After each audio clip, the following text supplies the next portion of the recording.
versus Wade SCOTUS decision today? This is a tragic day for women's health care. I have long been an advocate of health care, and I believe that reproductive health care is health care. And what the Supreme Court has done today is to supplant the decision-making of a woman and her doctor with decision-making from politicians. And that's really what's at stake. Do you think politicians ought to be making these decisions, or women and their doctors? I think women and their doctors.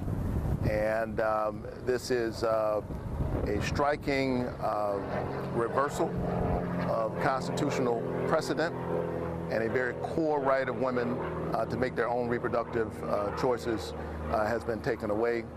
I will continue to fight for a woman's right to choose. I've always believed that a patient's room is too small and cramped a space for a woman, her doctor, and the United States government.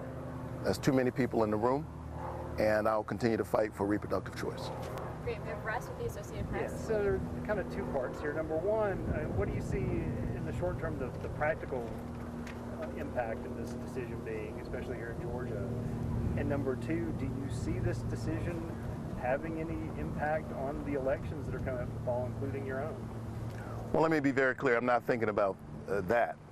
I'm thinking about the impact of this on women and on their families and on the decisions that they've been able to make. We have a whole generation of women and their doctors who do not know a world without Roe v. Wade. And here in Georgia, we already have some very extreme, uncompromising language on reproductive choice. And the Supreme Court has piled on this morning. This is a watershed moment, and we've got to redouble our efforts to protect the right of women to make their own health care decisions. Okay, we're going to do one more. It's WTOC.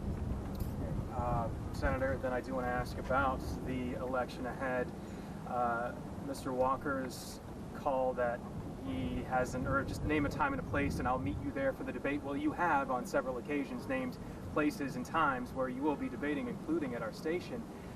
He said that they're mulling over those many options that he's gotten to find which ones would be most appropriate. I just want to get your reaction to, again, Mr. Walker's call for you to name a time and a place, and you having done so, but now still waiting to get that answer. Listen, let's be clear. In a democracy, the people deserve to know something about the agenda of the people who want to represent them at the highest levels of government. And so the people of Georgia have a very stark choice about who's ready to represent them in the United States Senate. I look forward to having that conversation. I want to have it in a way and in a place that the people can hear it. I just need to ask a question about the Georgia heartbeat bill. What is your understanding of when that might go into effect?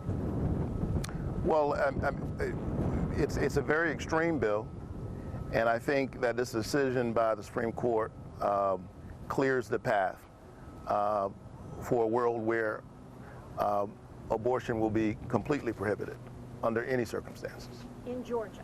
Well, we can continue to look at the decision that came down from the Supreme Court, but this certainly is not a good development.